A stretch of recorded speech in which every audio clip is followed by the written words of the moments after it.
Hello everyone, welcome back to this YouTube channel Star Notes Language and Literature. I am your educator Priya Kumari from Star Notes Language and Literature.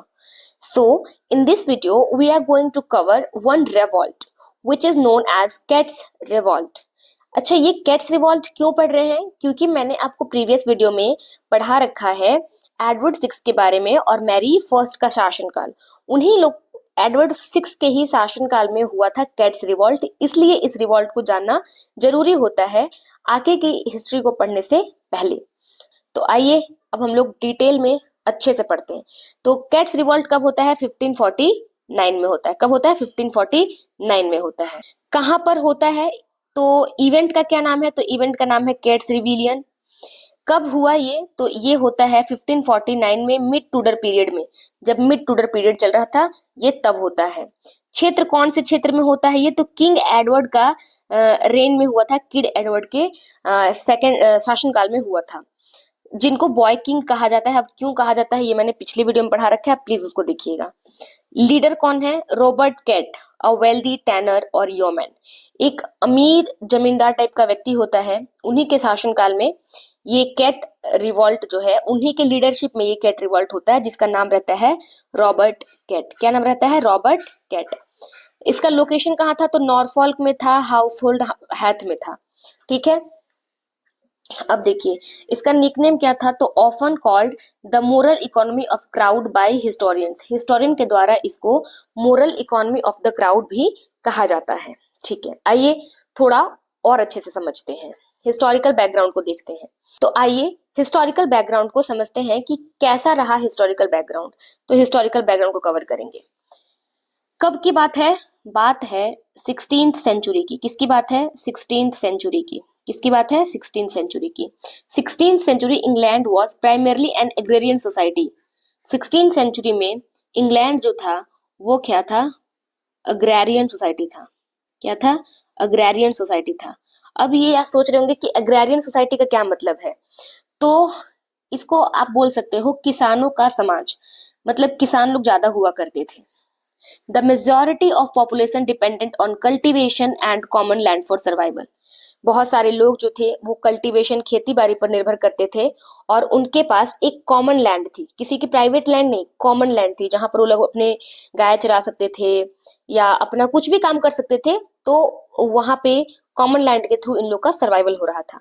तो 16th century में जो आम जनता थी, 16th century में जो आम जनता थी वो कैसी थी? अग्रेरियन थी। क्या थी? अग्रेरियन। अग्रेरियन थी। क्या थी? अग्रेरियन। अग्रेरियन मतलब किसान समुदाय से बिलोंग करती थी। कैसे अपना जीवन गुजारा करते थे ये लोग? तो ये लोग कल्टीवेशन करते थे, खेती बाड़ी करते थे, खेती बाड़ी करते थे, कल्टीवेशन करते थे, और क्या किया करते थे? ये लोग कॉमन लैंड पे डिपेंडेंट थे। किस पे डिपेंडेंट थे? कॉमन लैंड पर। क्यों? क्योंकि कॉमन लैंड में ये लोग अपने गाय बैल सब कुछ चरा सकते थे और अपना लकड़ी वकड़ी भी वहां से इकट्ठा कर सकते थे, अपना खाना वाना बनाने के लिए घास वास काट सकते थे। तो ये सारे काम वहां पे ये लोग किया करते थे। ड्यूरिंग द पीरियड क्या क्या चीजें होती हैं इस समय में? तो जो ऊल का ट्रेड था, जो ऊल का ट्रेड था वो एक्सपेंड होती है रैपिडली, वो बहुत तेजी से बढ़ती है। तो देखते हैं कि इस पीरियड में क्या क्या चीजें होती हैं। तो सबसे पहला क्या होता है? वूल ट्रेड। अच्छा, एक बात बताओ कि अगर वूल ट्रेड होगा तो कहीं ना कहीं प्रॉफिट या लोगों का इंटरेस्ट शिप की तरफ जाएगा कि नहीं? आपका आंसर होना चाहिए कि बिल्कुल जाएगा, क्योंकि वूल ट्रेड हो रहा है। तो अगर वूल ट्रेड हो रहा है तो लोगों का ध्यान शिप की तरफ तो जाना चाहिए। तो वूल ट्रेड बढ़ा। इससे क्या हो गया? इसके परिणाम स्वरूप, वूल ट्रेड होने के परिणाम स्वरूप शिप फार्मिंग बढ़ी जाएगी, ऑब्वियस बढ़ेगी। मैंने आपको बताया ना, अगर शिप ही लोग नहीं पालेंगे तो फिर कैसे वूल का बिजनेस कर पाएंगे? शिप फार्मिंग बढ़ गई। अगर लोगों का ध्यान शिप फार्मिंग में चला गया तो जिनकी क्षमता थी उन लोगों ने तो अपना शिप खरीद लिया, शिप से बिजनेस करेंगे। इसके परिणाम स्वरूप क्या चीज डिक्लाइन करेगी? तो डिक्लाइन करेगी कल्टीवेशन, खेती बाड़ी सब डिक्लाइन हो गया। जिसके पास नहीं है भेड़े वो क्या करेगा? वो खेती तो करता, तो वो डिक्लाइन हो गया। उसके बाद तो अरेबल लैंड का क्या मतलब होता है? अरेबल लैंड का मतलब होता है जिसमें खेती की जा सकती हो, जिसमें खेती की जा सकती हो वैसी जमीन अरेबल लैंड कहते हैं। लेकिन लोग जो है खेती करने वाली जमीन को अब कन्वर्ट करने लग गए थे किसने, पैस्चर में। मतलब वहां पे घास वास उगाने लगे थे, क्योंकि भाई भेड़ है तो वो तो भेड़ को घास वास तो खाना पड़ेगा ना, तभी तो बिजनेस प्रॉफिट का बनेगा, wool trade. This change disturb the traditional value economy and created deep rural unrest. और इसके कारण ट्रेडिशनल जो था, गांव का जो ट्रेडिशन था, जो परंपरा थी, वो डिस्टर्ब हो जाती है, परेशान हो जाती है। और economy and created deep rural unrest, और इसकी वजह से गांव में एक तनाव का माहौल हो जाता है, सोशल अनरेस्ट हो जाता है। थोड़ा और अब आगे बढ़ते हैं, रिवॉल्ट होने के प्रमुख कारण क्या क्या थे। तो कॉज में देखेंगे सबसे पहले the theft of common land. Common land की चोरी कर ली गई। क्या कर ली गई, कॉमन लैंड की चोरी कर ली गई। कैसे चोरी कर ली गई कि जो पहले कॉमन लैंड थी, अब उसको प्राइवेट ओनर्स ने अपना बना दिया और धमकी दे दी कि भाई कोई उसको यूज नहीं करेगा। Landlords were replacing crops with sheep for the wool trade. जहां पे लोग कल्टीवेशन किया करते थे, वहां पर अब वहां पर घास लगा दिए जा रहे हैं। क्या लगा दिए जा रहे हैं, घास लगा दिए जा रहे हैं। ये घास क्यों, क्योंकि वूल का ट्रेड बहुत प्रॉफिट में चल रहा था। तो वूल का ट्रेड अगर प्रॉफिट में चलेगा तो शिपे को खाना खिलाना पड़ेगा, शिपों को, भेड़ों को खाना खिलाना पड़ेगा। तो भेड़ों को खाना खिलाने के लिए जिस जमीन पे खेती करनी थी, उस जमीन पे वो लोग घास उगाने लग गए थे। उसके बाद क्या था, the enclosure system meant fencing common land and converted into private property. अब आया एक एनक्लोजर सिस्टम, और यही सबसे मेन है, ये वर्ड आपको भूलना नहीं चाहिए। एनक्लोजर सिस्टम का क्या मतलब होता है कि घेराबंदी करना। घेराबंदी करना मतलब ऐसा नहीं कि सिर्फ ये जमीन है तो यहाँ पे घेराबंदी कर देते हैं, नहीं भाई। अब उस पे अधिवेशन हो चुका है, उस पर लोगों का कब्जा हो चुका है। जो लैंड ऑनर्स हैं, वो कॉमन लैंड को, जो सबकी सार्वजनिक संपत्ति थी, उसको अब वो लोग बदलने लग गए हैं अपनी प्राइवेट प्रॉपर्टी में, क्योंकि जिसकी ज्यादा घासें होंगी, ज्यादा शिप पालेगा, तो इस प्रकार से वो लोग प्राइवेट प्रॉपर्टी में चेंज करने लगे। इसका रिजल्ट क्या होता है, बात करते हैं रिजल्ट की। किसकी बात करते हैं, रिजल्ट की। रिजल्ट ये होता है कि जो किसान थे वो अपना लॉस्ट कर देते हैं, क्या चीज, ग्रेजिंग को। मतलब जो वो लोग घास वास काट के अपना पशुपालन किया करते थे, ग्रेजिंग राइट्स को, और कल्टीवेशन, क्योंकि खेती के लिए उनके पास जमीन नहीं है, ये दोनों खो देते हैं किसान लोग। और क्या होता है, स्मॉल फार्मर्स जो थे वो डिसअपॉइंट हो जाते हैं, वो बहुत परेशान हो जाते हैं, छोटे छोटे फार्मर्स, स्मॉल फार्मर्स जो है वो डिसअपॉइंट हो जाते हैं। रूरल अनएम्प्लॉयमेंट इंक्रीज, भाई जो अपना गाय बैल पशुपालन करके वो लोग अपना खेती बाड़ी करके जो अपना गुजारा करते थे, अब वो तो नहीं कर पा रहे हैं। पोवर्टी स्प्रेड वाइडली, अगर लोग काम नहीं कर पाएंगे तो गरीबी तो बढ़ेगी।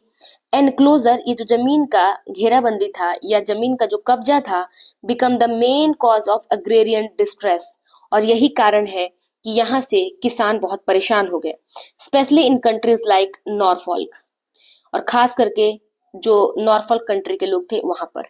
ये नॉर्फॉल्क शब्द याद रखिएगा, क्योंकि यहीं पर कैट्स रिवॉल्ट होता है। कहाँ पर, नॉर्फॉल्क में। कहाँ पर होता है, नॉर्फॉल्क, ये याद रखिएगा, नॉर्फॉल्क में ही होता है विद्रोह। ठीक है, कैट्स रिवॉल्ट। अग्रेरियन डिस्ट्रेस, जो किसान लोग परेशान हुए, reforms to the economic suffering of peasant and rural labourers.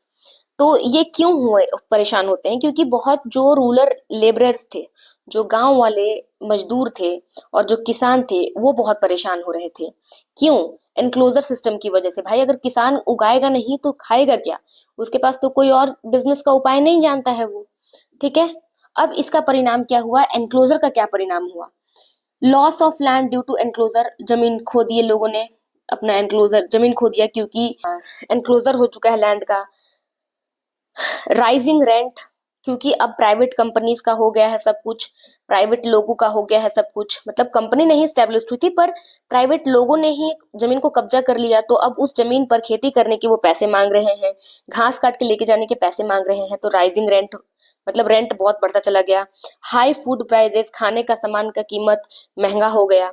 Low and stagnant wages, कि स्टैग्नेंट रहा वेजेस, मजदूरी नहीं बढ़ाई गई पर महंगाई बढ़ गई। This long term economic pressure prepared the ground for rebellion, और यही कारण था कि यहीं से विद्रोह होता है। और इतिहास गवाह है कि जब जब इतिहास में किसानों के साथ छेड़ा गया है, तब तब विद्रोह बहुत भयंकर हुए हैं। आपको याद होना चाहिए, कमेंट बॉक्स में लिखेंगे पीजेंट रिवॉल्ट कब हुआ था।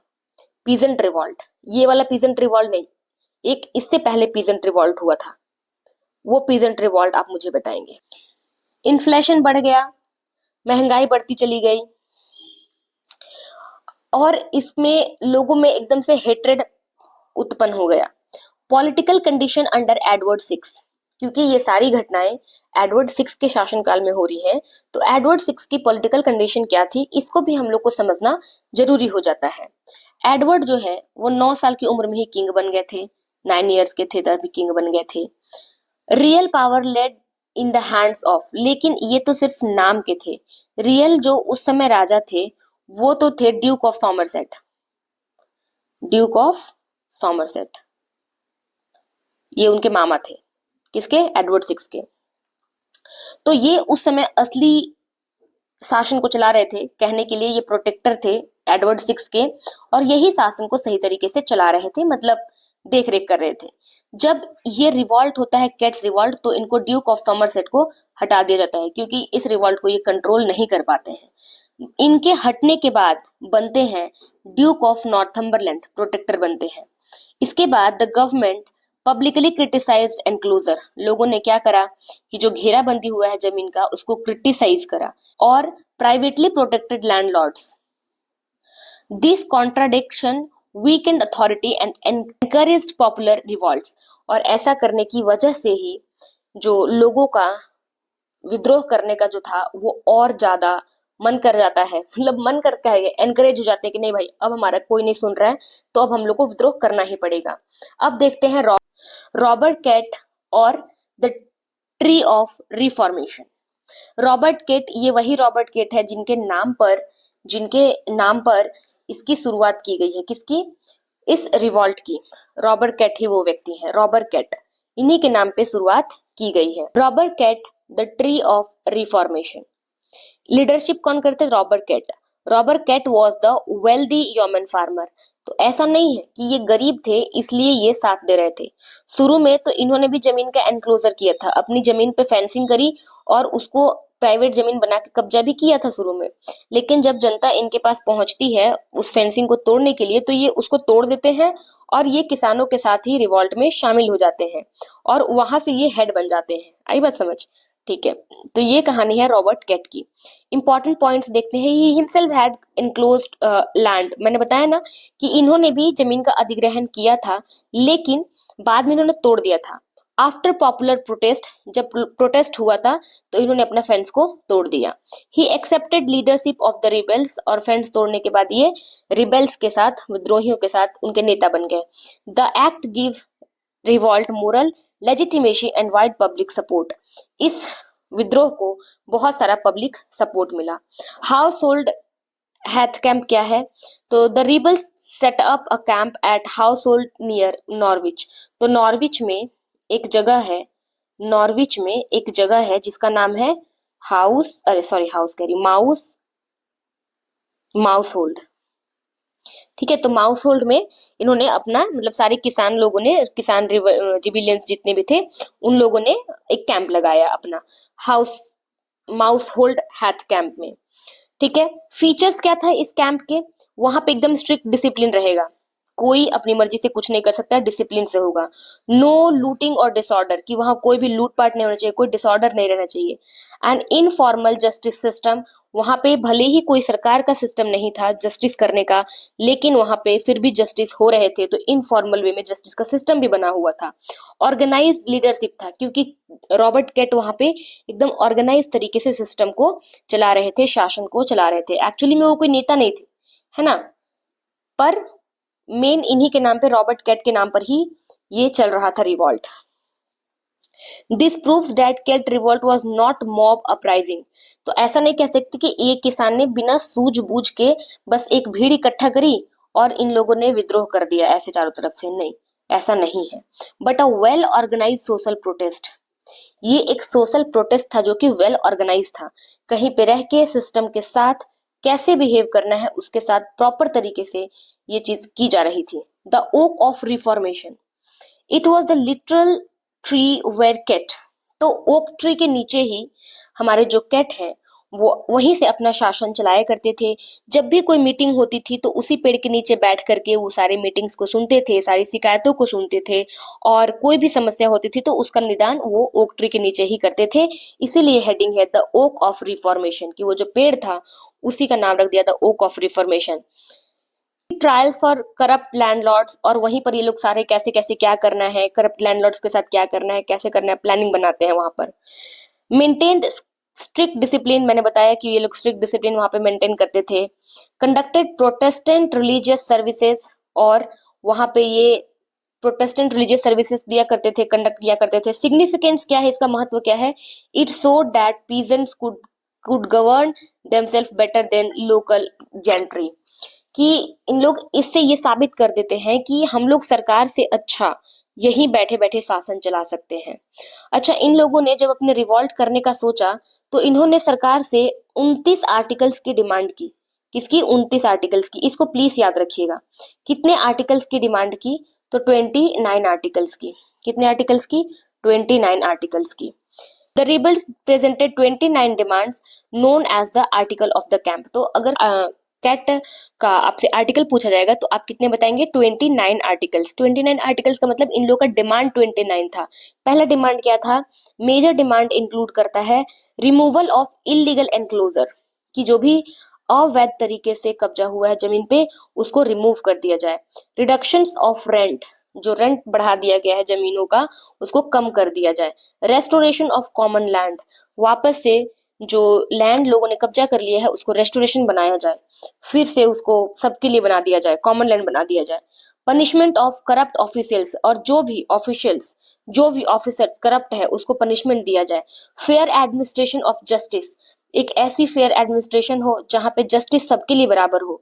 The rebels did not oppose the monarchy, और लेकिन एक खासियत इन लोगों की थी कि इन लोगों ने राजा को कुछ नहीं बोला।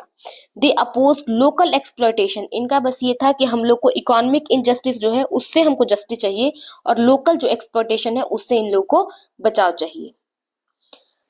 The climax of the failure, अच्छा ये जो चल रहा था कैट रिवॉल्ट वो प्रॉपरली फेल हो जाता है। कैसे? गवर्नमेंट का इस पे क्या रिस्पॉन्स था उसको समझते हैं। इन लोगों ने तो अपना 29 आर्टिकल का डिमांड रख दिया, तो गवर्नमेंट इस पे ऐसे रिस्पॉन्स करती है कि initially the government attempted negotiation, शुरू में गवर्नमेंट नेगोशिएट करना चाहती थी कि कुछ तुम्हारी बात मानेंगे कुछ हमारी बात मानेंगे। व्हेन दिस फेल्ड, लेकिन ये नेगोशिएशन नहीं होती है। John Dudley Earl of वारविक, John Dudley Earl of वारविक को भेजा जाता है professional army and foreign mechanicals के साथ में, सारे मैकेनरीज के साथ में अर्ल ऑफ वारविक को भेजा जाता है। इससे क्या समझ आता है? This so dash Tudor state finally relied on military force rather than reform, यानी कि वो रिफॉर्म के बदले बदलाव के जगह पे उन्होंने अपना मिलिट्री फोर्स का इस्तेमाल किया। Capture of Norwich, rebels capture England second largest city twice. तो जितने जो रिबिलियंस थे उन्होंने इंग्लैंड के सेकेंड लार्जेस्ट सिटी जिसका नाम है नॉर्विच उसको कैप्चर कर लिया था। Battle of Dussindale, Kett's moved his troop from his high ground Mousehold to the द डेसिडेल। अब यही to the valley of Dussindale, यही सबसे बड़ा मिस्टेक हो जाता है कि ये लोग अपने सेना को हाउस होल्ड से मूव करके डेसिडेल में लेके चले जाते हैं, और वहीं पे युद्ध होता है और वहीं पे रॉबर्ट को बंदी बना लिया जाता है। Robert Kett was hanged in chain wall of Norwich Castle, Norwich Castle में उसको एग्जीक्यूशन मिल जाती है, फांसी मिल जाता है। इस फेल तो भले ही हो गए, फेल्योर हो गया, लेकिन फेल होने का रीजन क्या था? क्यों ऐसी क्या गलती हो गई कि इसकी वजह से ये जो कैट्स रिवॉल्ट था वो फेल हो गया? रिबल्स अटैक मिलिट्री स्ट्रेंथ, क्योंकि रिबल्स के पास में लैक्ट करता था मिलिट्री स्ट्रेंथ। रिबल्स के पास में, कैट्स के लोगों के पास में कोई मिलिट्री की ताकत नहीं थी, कोई नेशनल कोऑर्डिनेशन नहीं था, किसी के साथ कोई राष्ट्रीय स्तर पे कोई समन्वय नहीं था। No support from the nobility, किसी भी प्रकार के राजा ने उन लोगों की सहायता नहीं की। The state possessed superior armed power, और जो स्टेट है उसने अपना सुपीरियर आर्म्ड पावर दिखाया। हिस्टोरिकल इम्पैक्ट की बात करते हैं तो बहुत इंपॉर्टेंट नहीं है लेकिन आप इसको समझो। हिस्टोरिकल इम्पैक्ट क्या पड़ा कि सेंट बाइंड ऑफ ने इसको कहा है most formidable of all Tudor rebellions. जितने भी टूडर रिबिलियंस हुए उसमें ये मोस्ट फॉर्मिडेबल था। एनी वुड ने क्या कहा, views it as a class war, इसको वो क्लास वॉर की तरह देखते हैं, between common and gentry, gentry और कॉमन के बीच में एक क्लास वॉर की तरह देखते हैं, एक पॉलिटिकल कॉन्सिक्वेंस के तौर पर देखते हैं कि डाउनफॉल ऑफ प्रोटेक्टर सॉमरसेट, क्योंकि सॉमरसेट जो है वो भी इस चीज को नहीं संभाल पाया था, इस रिवॉल्ट को होने से नहीं संभाल पाया था। He was replaced by the more ruthless John Dudley, उसको जॉन डडले के द्वारा रिप्लेस कर दिया गया था। जॉन डडले कौन था, जो कि John Dudley Earl of Northumberland थे। की फैक्ट क्या है, the rebellion change the to the approach to social order, they become more representative, prevent other Kett. चलो इसमें हम लोग क्या करते हैं कि मैं एक बार फिर से आपको सारे बेसिक्स को बता देती हूँ, ठीक है। और मेरे चैनल को लाइक जरूर कीजिएगा, और अगर वीडियो अच्छी लगती है तो कमेंट जरूर कीजिएगा, क्योंकि आपका कमेंट से ही मुझे मोटिवेशन मिलता है। और अगर आपका कोई पर्टिकुलर टॉपिक है कि इस पे टॉपिक पे हम लोग को वीडियो बना के दीजिए, तो मैं उस पे भी बना दिया करूंगी, ठीक है। चलिए आइए देखते हैं। तो सारा जो सबसे मेन इंपॉर्टेंट फैक्ट है वो मैंने शुरू में ही लिख दिया है। तो इवेंट जो है वो केट्स रिबेलियन में होता है, 1549 में होता है। उस समय राजा कौन होते हैं, किंग एडवर्ड होते हैं। रॉबर्ट केंट वहां के, इसके नाम पर ही विद्रोह चलता है। Primary location Norfolk Mousehold Heath में था। इसको the moral economy of the crowd भी कहा जाता है। अच्छा, अब इसको फिर से समझते हैं, ये लड़ाई क्यों हुई। ये लड़ाई इसलिए भी हुई क्योंकि लोग कहीं ना कहीं कैथोलिक और प्रोटेस्टेंट की वजह से भी गुस्सा थे, क्योंकि लोग बहुत दिनों से कैथोलिक को फॉलो कर रहे थे, अचानक से उन पे प्रोटेस्टेंट जो है वो थोप दिया गया, तो लोग इससे भी नाखुश थे। चलो इसको तो फिर भी वो लोग समझ जा रहे थे, लेकिन धीरे धीरे क्रुएलिटी और बढ़ी, और जो किसानों का जो कॉमन लैंड था जिसपे वो लोग गाय चराया करते थे, घास काटा करते थे और तरह तरह के अपने काम किया करते थे, कुछ ऐसे जमीन थे जहाँ पे वो लोग खेती किया करते थे, उन सभी जमीनों को लोगों ने हड़पना शुरू कर दिया, एनक्लोजर उसका शुरू कर दिया, उस पर अपना अपना घेराबंदी बना करके उसको प्राइवेट लैंड्स घोषित करना शुरू कर दिया। इससे किसानों को हो गई दिक्कत। किसानों को दिक्कत होने की वजह से कुछ किसान जो है वो पलायन कर गए, कुछ किसान में भूखे मरने की स्थिति उत्पन्न हो गई। तो इसी के कारण से केट रिवॉल्ट होता है। केट रिवॉल्ट में रॉबर्ट केट जो होते हैं वो भी एक जमींदार होते हैं, और उन्होंने भी जमीन की घेराबंदी अपनी कराई होती है, एनक्लोजर करवाया होता है। लेकिन जब वो रिविलियंस उनके पास जाते हैं उनकी घेराबंदी को तोड़ने के लिए, तो वो इस चीज से बहुत सहमत हो जाते हैं और तोड़ने देते हैं उस घेराबंदी को। और जब वो घेराबंदी फाइनली टूट जाता है, तो अब जो रॉबर्ट केट हैं वो इसी में शामिल हो जाते हैं।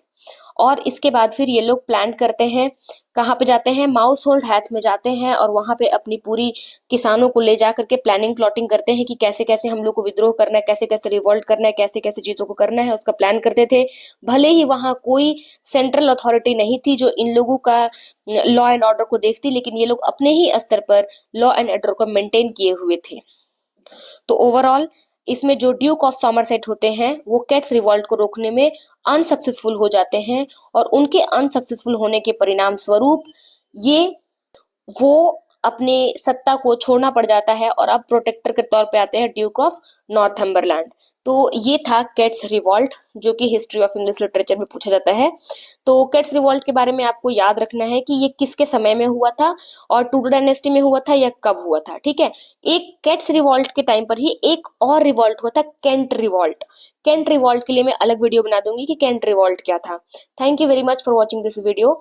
मिलते हैं नेक्स्ट वीडियो में। अगर आपको वीडियो अच्छी लगी हो तो प्लीज लाइक कीजिएगा, और अगर कुछ भी समझ में ना आए तो उसमें कमेंट करिएगा, और अगर अच्छा लगा हो तब भी कमेंट करिएगा, और कुछ गलती हुई मुझसे या गलती हुई हो मुझसे तो भी उसको कमेंट करिएगा कि यहाँ पे आपने ये पॉइंट मिस कर दिया या गलती से कुछ बोल दिया, ठीक है। चलिए मिलते हैं नेक्स्ट वीडियो में। Thank you very much.